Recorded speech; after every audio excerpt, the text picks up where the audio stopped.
കേരളം ഇന്ത്യയിലെ മറ്റു സംസ്ഥാനങ്ങൾ തികച്ചും വ്യത്യസ്തമാണ്. ഈ കഴിഞ്ഞ 10 വർഷത്തിനകം വരുന്ന മാറ്റങ്ങൾ ശ്രദ്ധേയമാണ് സർ. എൻ്റെ ചോദ്യം, നഗരനയം ആവിഷ്കരിക്കുമ്പോൾ കേരളത്തിലെ സവിശേഷമായ സാമൂഹ്യ സാമ്പത്തിക സാഹചര്യങ്ങൾ കണക്കിലെടുക്കുമോ? അതാണ് ഞാൻ നേരത്തെ വിശദീകരിച്ചത്.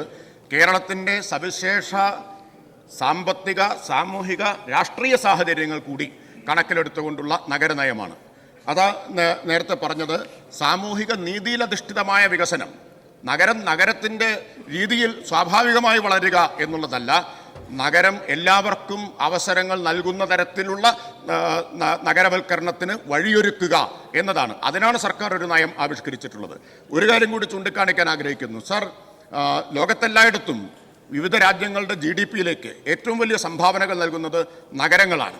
ഇപ്പോൾ കേരളത്തെ സംബന്ധിച്ചും ഈ നഗരവൽക്കരണത്തിൻ്റെ സാധ്യതയെ സാമ്പത്തിക വളർച്ചയ്ക്ക് കൂടി ഉപയോഗപ്പെടുത്തുക, സമ്പദ് ഉൽപ്പാദനത്തിൻ്റെ കേന്ദ്രങ്ങളായി, സാമ്പത്തിക വളർച്ചയുടെ ചാലകശക്തികളായി നഗരങ്ങളെ മാറ്റുക എന്ന ഒരു കാഴ്ചപ്പാട് കൂടി സർക്കാർ മുന്നോട്ട് വെക്കുന്നുണ്ട്. അപ്പോഴാണ് തൊഴിലും അതുപോലെ വരുമാനവും എല്ലാവർക്കും ഉറപ്പുവരുത്താൻ കഴിയുക. പ്രാദേശിക സാമ്പത്തിക വികസനം എന്നത് സർക്കാർ അംഗീകരിച്ച സമീപനമാണ്. അതിൻ്റെ അടിസ്ഥാനത്തിൽ നഗരങ്ങളെ ഗ്രോത്ത് ഹബ്ബുകളാക്കി മാറ്റുക എന്ന കാഴ്ചപ്പാടോട് കൂടിയിട്ടാണ് സർക്കാർ മുന്നോട്ട് പോകുന്നത്. ഒരു കാര്യം കൂടി സർ, വിഴിഞ്ഞം ഉൾപ്പെടെയുള്ള വൻകിട പദ്ധതികൾ കഴിഞ്ഞ 10 വർഷം കൊണ്ട് കിഫ്ബിയിലൂടെ നടപ്പാക്കിയിട്ടുള്ള 90,000 കോടി രൂപയുടെ അടിസ്ഥാന സൗകര്യ വികസന പദ്ധതികൾ, ഇതെല്ലാം കേരളത്തിൻ്റെ നഗരവൽക്കരണത്തിനും ആവശ്യമായ പശ്ചാത്തല സൗകര്യ നഗരവൽക്കരണത്തിൻ്റെ പശ്ചാത്തലത്തിലുള്ള അടിസ്ഥാന സൗകര്യ വികസനത്തിനും വലിയ സംഭാവനകളാണ് നൽകിയിട്ടുള്ളത്.